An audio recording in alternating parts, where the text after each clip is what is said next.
लाडकी बहीण योजनेच्या पात्र लाभार्थ्यांच्या वर्षाला 3 सिलेंडर मोफत मिळणार आहेत। मुख्यमंत्री अन्नपूर्णा योजनेचा जीआर जारी करण्यात आलाय, त्यामुळे केंद्र सरकारच्या प्रधानमंत्री उज्ज्वला योजनेतील 52,16,000 लाभार्थ्यांना याचा आता फायदा होणार आहे।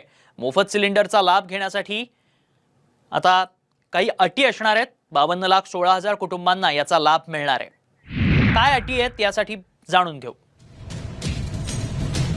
महिलांच्या नावे गॅस जोडणी असणाऱ्या महिलांनाच योजनेचा फायदा मिळेल। एका कुटुंबात केवळ एकच लाभार्थी योजनेस पात्र असेल। एका महिन्यात एकाच पेक्षा अधिक गॅस सिलेंडर मिळणार नाही।